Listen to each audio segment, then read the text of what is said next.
Renungan pagi, Yesus nama di atas segala nama oleh Ellen G. White, 23 Februari 2024. Mari kita berdoa. Bapa kami yang di sorga, Allah pencipta langit dan bumi, laut dan segala isinya, Allah yang maha besar, maha kuasa, sumber segalanya, yang kami sembah selalu melalui anak-Mu yang tunggal, Yesus Kristus. Terpujilah Yesus, anak Allah yang maha tinggi, yang adalah Tuhan dan Guru kami.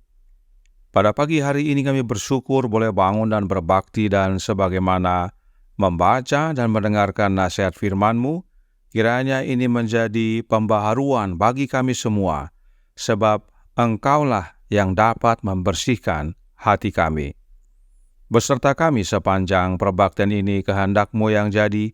Ampun kami akan dosa dan salah, karena kami berdoa hanya dalam nama anak Allah yang tunggal, Yesus Kristus, yang adalah Tuhan dan Juru Selamat kami. Amin. Renungan hari ini akan dibacakan oleh Saudara Hendra Tangka. Kepada Saudara Hendra, kami persilahkan. Shalom, selamat pagi. Saya ucapkan kepada kita semua, dimanapun kita berada. Kita akan ikuti bacaan renungan pagi pada pagi hari ini, 23 Februari 2024, dengan judul Tuhan dan Guru. Bacaan Alkitab kita pada pagi hari ini terdapat di dalam Yohanes 13, ayatnya yang ke-8. Kata Petrus kepadanya, "Engkau tidak akan membasuh kakiku sampai selama-lamanya." Jawab Yesus, "Jikalau aku tidak membasuh engkau, engkau tidak mendapat bagian dalam aku."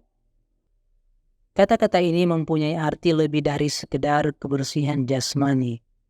Kristus berbicara tentang penyucian yang lebih tinggi, seperti yang diilustrasikan oleh penyucian yang lebih rendah. Orang yang telah mandi itu bersih, tetapi kakinya yang memakai sendal itu segera berdebu dan perlu dibasuh lagi. Demikianlah Petrus dan saudara-saudaranya telah dibasuh dalam sumber mata air agung yang terbuka bagi dosa dan kenajisan. Kristus mengakui mereka sebagai miliknya, namun pencobaan telah membawa mereka ke dalam kejahatan, dan mereka masih membutuhkan anugerah penyuciannya. Ketika Yesus mengenakan handuk untuk membersihkan debu dari kaki mereka, melalui tindakan itu, Ia ingin menghilangkan ketersaingan, kecemburuan, dan kesombongan dari hati mereka. Hal ini mempunyai dampak yang jauh lebih besar dari sekedar membasuh kaki mereka yang berdebu. Dengan roh yang mereka miliki saat itu, tidak satu pun dari mereka yang siap untuk bersekutu dengan Kristus. Sebelum mereka dibawa ke dalam kerendahan hati dan kasih, mereka belum siap untuk mengambil bagian dalam perjamuan Paskah atau ikut serta dalam upacara peringatan yang akan ditetapkan oleh Kristus. Hati mereka harus dibersihkan. Kesombongan dan mementingkan diri sendiri menimbulkan pertikaian dan kebencian, namun semua ini dibasuh Yesus dengan membasuh kaki mereka. Perubahan perasaan terjadi. Melihat mereka, Yesus dapat berkata, "Juga kamu sudah bersih. Sekarang ada kesatuan hati, cinta satu sama lain." Mereka menjadi rendah hati dan mudah diajar. Kecuali Yudas, masing-masing siap untuk menyerahkan tempat tertinggi kepada yang lain. Sekarang dengan hati yang tenang dan bersyukur, mereka dapat menerima perkataan Kristus. Seperti Petrus dan saudara-saudaranya, kita juga telah dibasuh dalam darah Kristus. Namun seringkali karena bersentuhan dengan kejahatan, kemurnian hati kita menjadi kotor. Kita harus datang kepada Kristus untuk meminta anugerah penyuciannya. Petrus enggan mendekatkan kakinya yang kotor dengan tangan Tuhan dan gurunya. Namun betapa seringnya kita mendekatkan hati kita yang berdosa dan tercemar dengan hati Kristus. betapa pedihnya sifat jahat kita, keangkuhan dan kesombongan kita di matanya. Namun segala kelemahan dan kekotoran batin kita harus kita bawa kepadanya. Hanya Dia sendiri yang bisa membersihkan kita. Kita tidak siap untuk bersekutu dengannya, kecuali kita dibersihkan oleh kemanjurannya. The Desire of Ages, halaman 646 sampai 649. Demikian bacaan renungan pagi kita pada pagi hari ini. Tuhan Yesus memberkati. Terima kasih atas penata layanan Saudara Hendra. Tuhan Yesus memberkati. Selamat pagi saudaraku dalam Tuhan. Tentang Yesus adalah guru, Roh Nubuat berkata dalam Selected Messages buku pertama, halaman 127 paragraf 1. Satu guru kita, yaitu Kristus. Kepada Dia kita harus memandang. Dari Dia kita menerima hikmat kita. Mengapa Yesus adalah guru kita? Manuskrip 19 tahun 1899 paragraf 10 menyatakan, Kristus adalah guru kita. Dengan instruksi yang pasti, Dia mempersiapkan para pengikutnya untuk pekerjaan mereka sebelum meninggalkan mereka.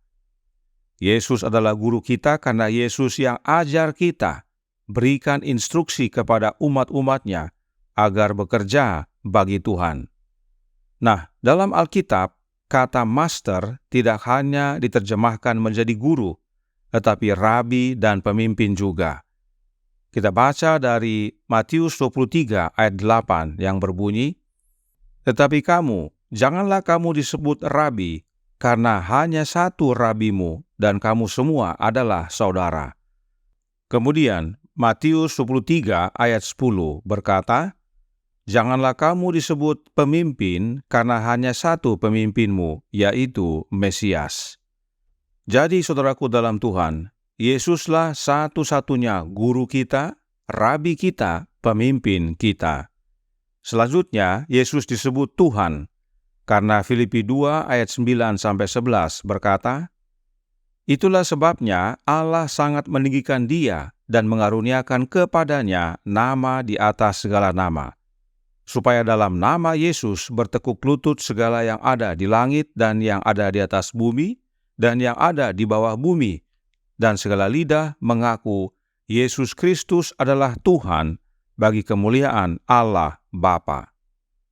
Yesus disebut Tuhan karena Allah, yaitu Bapa, sangat meninggikan Yesus dan mengaruniakan nama di atas segala nama kepadanya, yaitu nama Bapa di dalam anaknya.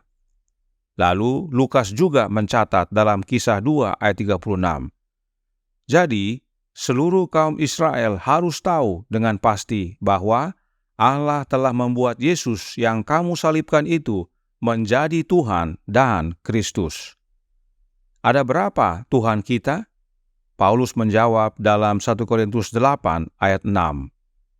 "Namun bagi kita hanya ada satu Allah saja, yaitu Bapa, yang daripadanya berasal segala sesuatu dan yang untuk Dia kita hidup, dan satu Tuhan saja, yaitu Yesus Kristus, yang olehnya segala sesuatu telah dijadikan, dan yang karena Dia kita hidup." Kita hanya punya satu Tuhan saja, yaitu Yesus Kristus. Dan guru kita, rabi kita, pemimpin kita juga hanya satu, yaitu Yesus Kristus. Mengapa kita perlu pahami akan kebenaran tentang Tuhan dan guru ini?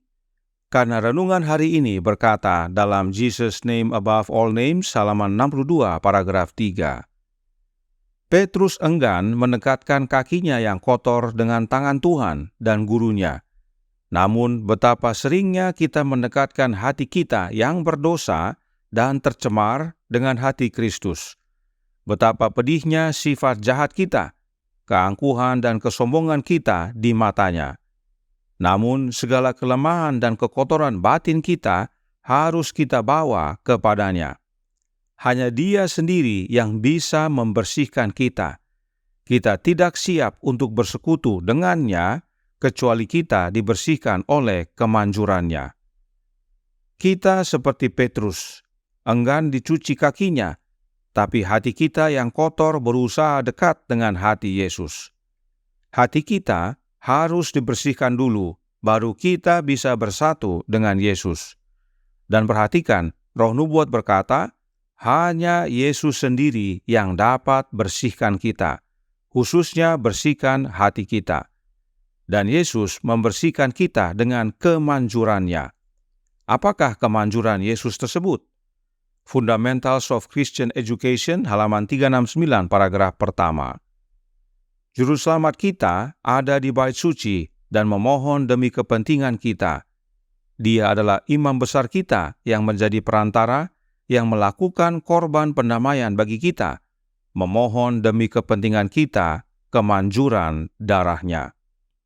Kemanjuran Yesus adalah kemanjuran darahnya. Nah, apakah darah itu? Darah itu adalah nyawa atau hidup. Baca Imamat 17 ayat 14 dan Ulangan 12 ayat 23. Karenanya, kemanjuran Yesus adalah hidupnya Yesus. Bagaimana caranya kita memiliki kehidupan Yesus? Dengan menerima Roh-Nya. Sebab Roh Nubuat telah menyatakan bahwa pemberian Roh adalah pemberian hidup Kristus. Karenanya Roh Nubuat berkata dalam Australasian Union Conference Record tanggal 1 Agustus tahun 1902 paragraf 8. Ketika hati kita dikosongkan dari segala keegoisan dan dibersihkan oleh Roh Kristus, kita akan menjadi bejana yang dapat digunakan oleh Sang Guru. Inilah makna dari basuh kaki. Sebab basuh kaki itu adalah pembersihan hati. Dan hati kita dibersihkan oleh hidup Yesus yang adalah Tuhan dan Guru kita oleh pekerjaan Roh-Nya, yaitu hidupnya dalam hati kita. Karenanya, saudaraku dalam Tuhan, bukalah hati dan izinkanlah Yesus masuk ke dalam hati kita masing-masing untuk bersihkan hidup kita agar kita dapat bersatu, bersekutu dengan Yesus hingga pada akhirnya Dia datang menjemput kita untuk masuk ke dalam kerajaan sorga. Tuhan memberkati, saya bawa dalam nama Yesus. Amin. Mari kita berdoa. Bapa kami yang di sorga, Allah pencipta langit dan bumi, laut dan segala isinya, Allah yang maha besar, maha kuasa, sumber segalanya, yang kami sembah selalu melalui anak-Mu yang tunggal, Yesus Kristus. Terima kasih atas nasihat yang penting bagi kami semua, untuk memahami bahwa Yesuslah Tuhan dan Guru kami, Rabi dan pemimpin kami. Dan hanya Dia sendiri yang dapat membersihkan hati kami, yaitu oleh kehadiran hidupnya dalam hati ini. Sebab untuk kami dapat bersekutu dengan Dia, bersatu dengan Dia, hati kami harus terlebih dahulu dibersihkan. Karenanya, tolong kami ya Bapa, curahkan Roh anak-Mu dalam hati ini, dan biarlah kami semua rela membuka hati, agar Kristus yang masuk, oleh kehadiran Roh-Nya dan berkuasa dalam hati kami, membersihkan hati kami dari segala unsur dosa, hingga pada akhirnya kami didapati benar saat Dia datang kedua kali dan layak untuk menerima kehidupan yang kekal. Beserta kami sepanjang hari ini kehendak-Mu yang jadi, ampun kami akan dosa dan salah, karena kami berdoa hanya dalam nama Anak Allah yang tunggal, Yesus Kristus, yang adalah Tuhan dan Juru Selamat kami. Amin.